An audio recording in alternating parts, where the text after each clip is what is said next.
feel like this Nopon might need a little bit of help. I'm gonna guess. It's either that or Sharla's got a great idea. And it's rash about it. Don't do it, Sharla. Don't kick the Nopon! Don't be Sheba!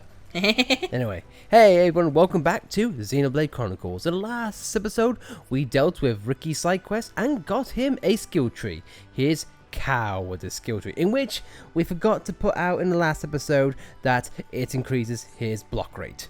Anyway, this episode, we're doing another one. This time for Sharla. And it'll start with Rasha. My niece Nopon Cherry doesn't seem to want to spend time with me. She's my only relative though, so I want to be close to her.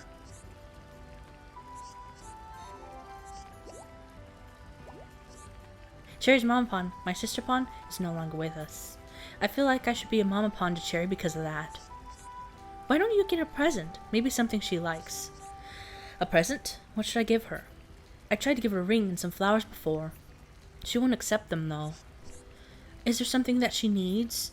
You should know because you're always looking over her. Now that I think of it, she said she needed some filtered water. She must need it for her work. Would something like that be okay, I wonder? Well, we've been given a quest, so I say, why not? If you find some filtered water, could you take it to Cherry for me? If I brought it, she probably wouldn't accept it. Yeah, I'm it too. Let's do it. And starting off, it seems like she wants another quest. Okay, so let's do it then. Rash indeed to get stuff done. At this time of year, Magna and Luca migrate to this area. My niece's Pon is scared of bugs. Could I ask you to do some pest control? Yeah, I'm sure we wouldn't mind. I would do it myself, but I get the thrashing of my life. Yeah, because they're pretty big, those Lucas. You're tiny Nopon. I can't hold a weapon properly because of an old injury. And of course, everyone has that allergy really bad this year. My head is all bunged up. So can you get rid of some of the Magna and Lucas for me? Ah, hay fever. Thank you. Would you mind them telling Cherry that you got rid of them? Basically, just tell her none of this came from me. So, looks like they all take place in Magna Forest. So, let us go over there. And while we are, I'd say, let's talk about Charlotte at a degree. And it needs to be time specific, which we are at right now. It's noon, so we got filtered water. Anyway, starting off with Sharla, we have said some pretty mixed things about her recently, and I feel like it's worth noting that we don't like Sharla as a character. If anything, I feel like her character traits are wasted with potential, or just get sacrificed to the pacing of the story, I feel. Because, in full detail, most of her character traits began early on when we first meet Sharla. And that's all well and good, you know. We start off with Fiora, Ryan Dunban, and their motivations are pretty set off during the beginning as well. But over time, you get advancements of it. Like, say, Shulk learns about new faces, and learns about all of the other threats that the Mechon have. And Fiora shows rashness when she sacrificed herself. Yes, and Fiora, again, is one of the main selling points for Shulk's motivation, gets brought up multiple times in different ways, whether it's talking about her or seeing her in the face. And that gets expanded on as we've seen. Dunban, of course, has ties to Fiora, and has ties to Ryan and Shulk to look after them once FIFA Mine hits. I compare that to Sharla. She has Juju, which already starts you off on a really bad foot, because Juju starts the issue, Pro 6, and doesn't add anything. I mean, you have a Thoron, but we don't get much screen time with him, which is a shame, because I'd like to know more about Thoron too. Yeah, basically, Sharla's key people are left behind early on in the story. Thoron gets put to the very background, and later on with the Allied force, gets negated pretty harshly from Sharla. Juju, I've said this before, but his ties to Colony 6 for prep and restoration doesn't help matters.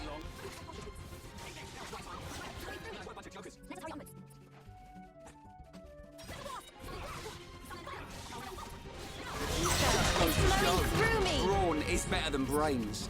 Oh no, I can't let that one slip by. The head! Shoot him in the head!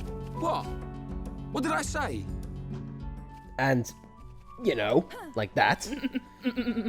and then there's the aspect of Gado, which I hate to repeat it myself so often, but Gado gets forgotten about pretty quickly as things go on. It doesn't get until Sword Valley in which he gets brought up, and when he does, yeah, sure, it is impactful, let me just explain that. But it ends so quickly that the pacing doesn't really give you time to build up Gado or Sharla's relationship or any of her turmoil. There's little in her character arc which has time to resonate. And with the aspect of like, oh, maybe she's like the angel over Melia's shoulder. Like I said before, it gets made useless when Melia comes along for the ride, and you know, when Fiora comes back. Yeah, Sharla's role is pretty much useless on that point. But as we saw with that little bit of post dialogue, she does have her quips, and she acts like a mother figure, and she plays that role really well.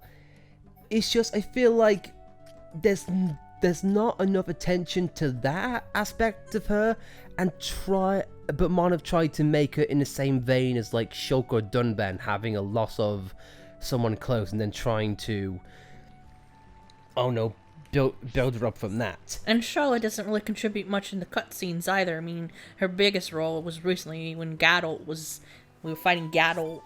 Yeah.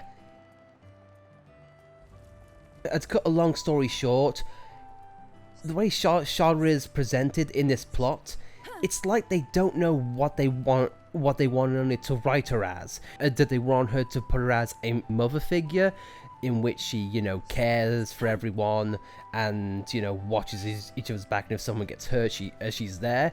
Did she want her to be like a guardian angel for Melia? Did they want her to be in the same vein as Shulk and Dunban? You don't really know, because all those aspects gets tossed around, and you don't really get a sense of her character. I think one of the final bugbears for me about Sharla is, again, as I mentioned, the whole you know, not having a lot of time to connect with Gado. The biggest sticking point for me is that after Agniratha and Gado made that epic sacrifice, what was Sharla's reaction?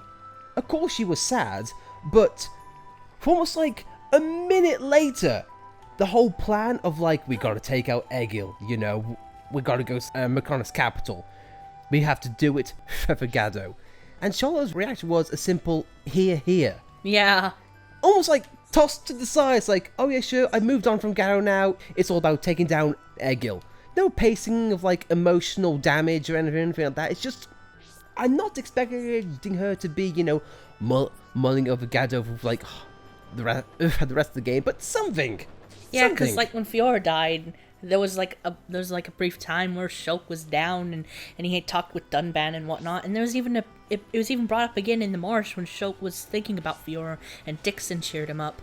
Yeah, and not to spoil anything, but Gado never comes back to relevance in the plot. Not at all. So, I don't know. It's like they just didn't know how to write Sharla and make it, oh no, in the same vein as what we've seen here. What hurts the most is that we know the Monolith can write her characters better. We've seen it in this game. Oh no. I don't hate Sharla as a character. For me, in a summary, Sharla, to me, is wasted potential. There could have been a lot done, but hey. She's fun to play as. Her combat style is very innovative.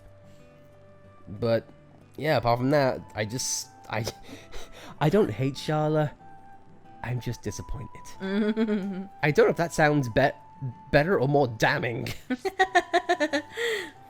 Anyway, though, Although, I like Sharla as a character, I just find her to be the least engaging out of everyone in the party.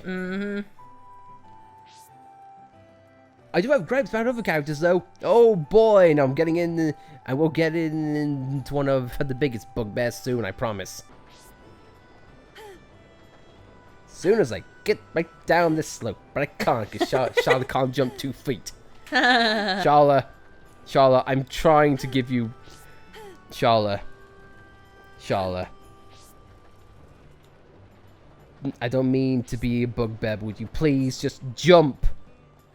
Thank you! Not to your death, please, that would have been bad. Anyway, here you go, Cherry. Friends bashed Magna Luca? I know Rasha told you to. Tell Rasha to mind her own business. I think she's on to us. What's that you say? You have something for me? High quality filtered water. Friends sure I can have this? But why do friends give it to me? So Rasha told friends too. I don't know. I guess I'll take it. Thank you. Yay? Does she like us now? Only one way to find out. Oh my god, Charlie! You made a jump, thank you! I was really worried you died like Ryan nearly did, and Melia. Hey. I work with idiots sometimes. Charlotte thinks to herself. And Ron's like, yeah, I do. I know. Rash was too ashamed she hid. There you go. Well done, thank you. That's a relief. Sherry said I should mind my own business? She needs to learn manners and grow up. Ouch! None of these two like her. If it's okay, can you just take these sandals and miss things away? We don't want you to. I heard you were able to get the water for her. I do hope Cherry goes from strength to strength at work. Affinity for Ryan and Sharla, and nothing gets done for Fiora. I hope we build the gulf between us even just a little from now on. Or Melia. There you are, and buff tying plus. I like to think it's just building their affinity. And with all those side quests done, we now have our final quest. Do you mind if I talk to you about something? Of course, if you think I can help. Once I used to travel the world as a Nopon merchant. My sister Pon and I ran our own little outfit. It was so enjoyable. Then one night we were attacked as we set up camp by RC. I was badly injured. And my sister Pon lost her life. How awful. I'm so sorry to hear that. My sister Pon was Cherry's Mama Pon.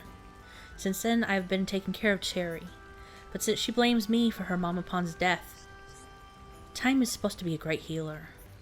But maybe Cherry doesn't want to accept what happened that day, even though she knows it was just an accident.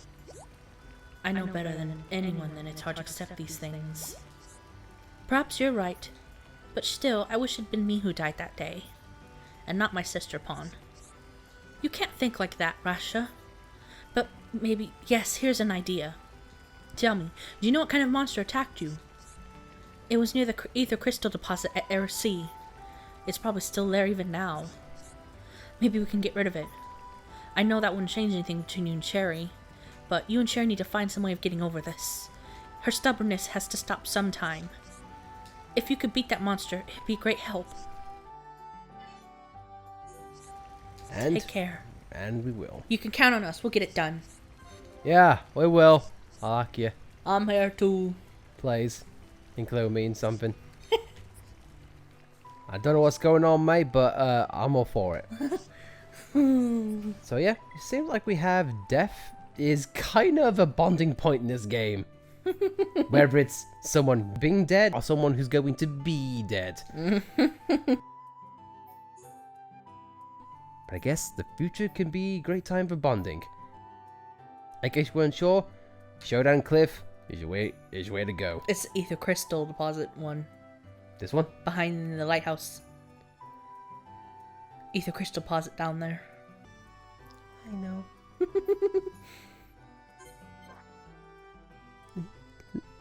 Leave me alone. Lady with all of the details be scary. Moving on though. This game, a lot of people might say that it may use death or the ability to see the future a few many times or too many times. To me, no, I think it walks a fine line between the concept of death or the concept of defying death. Because like we experience in this game already, yeah, sure, we could sometimes see the future, but we aren't able to do a lot of things about it. Fiora dying, Pretty Emperor dying. We've had hits and misses with each time with this. Mm-hmm. Oh, though, we can prevent another one. And I can't think of anyone better except for Shulk who can heal things than our medic. Time heals all wounds. Sharla, hers may be quicker than for other people, i.e. Gatto. But let's not get hung up on it. I think if I can remember right, you might have had to jump off and go to a nearby island. Yeah, there. I think he's down there. Made a jump and make a nice bloosh. How did you guys... Guys, we need to talk about diving. Like that. See? Sharla showed you.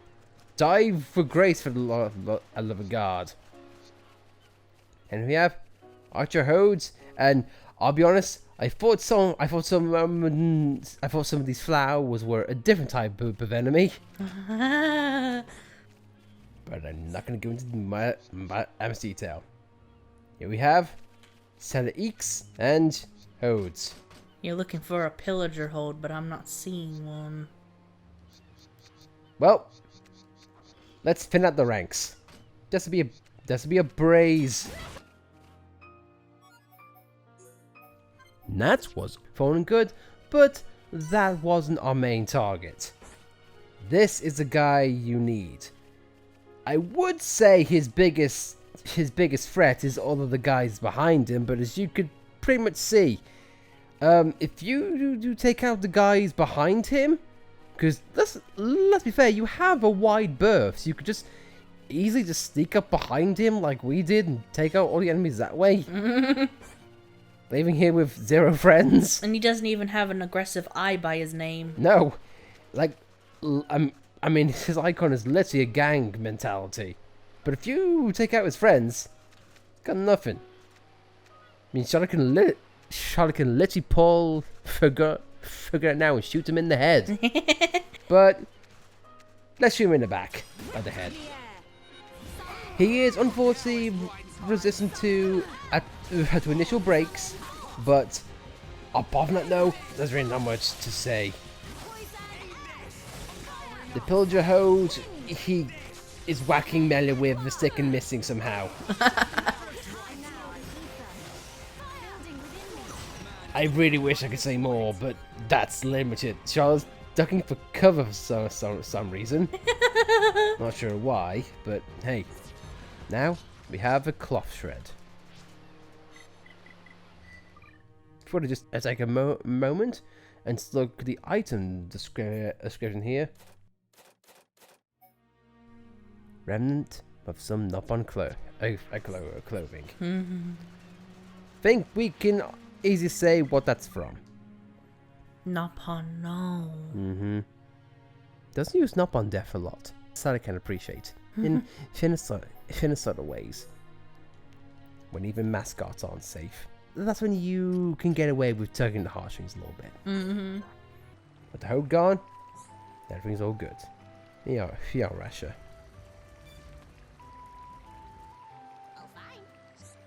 You got rid of Monster? That saved me back when my sister sacrificed. She drew away the monster's attention. That allowed me to escape despite my injuries.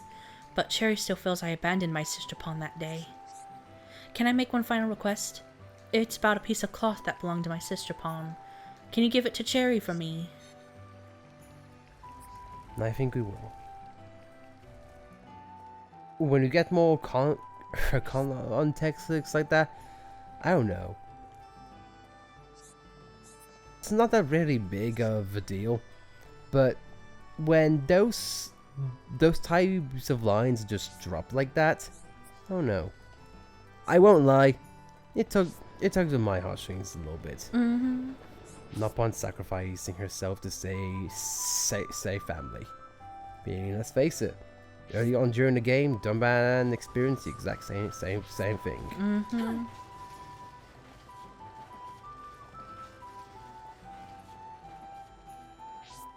And at a push, you can say Sharla did the same thing for Juju.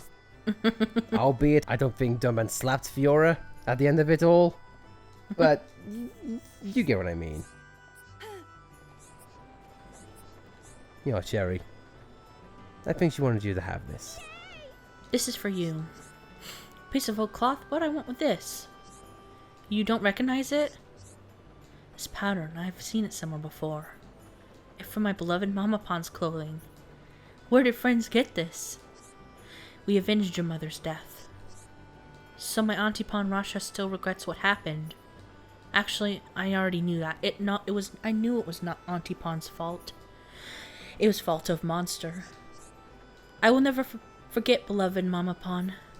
I will carry this piece of cloth with me always. Never forget. I will never forget those that were dear to me either. Thank you. From now on, I want to patch things up with my Auntie Pon. And let's give the good news.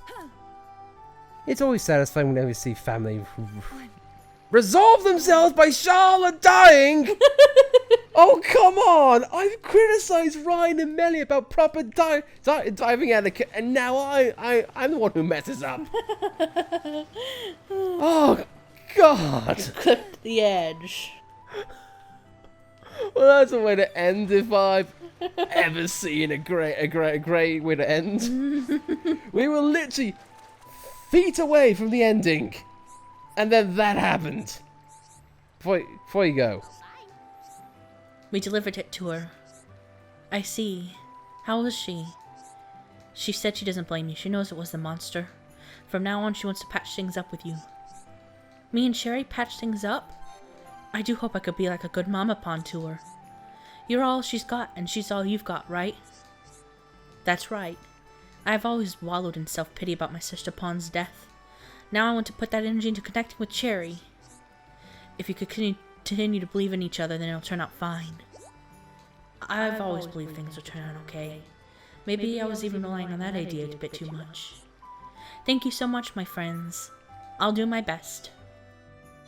And this is the first skill tree that doesn't constantly bash the name over your head. We will ignore the leggings, but happily take Reliance. And that Reliance, I give Sharla better E for defense, which for Sharla is rather good. But with that, guys, I think we'll call things here. So, next episode, we'll be continue roaming around Bionis. It won't be long though until the Mechonis is probably going to be fully powered, so we best get a move on. Anyway, guys, we'll see you next time, and thank you for watching. It's been a blast. Metal blast, if you will. That's what I was gonna say. In sync! I love you.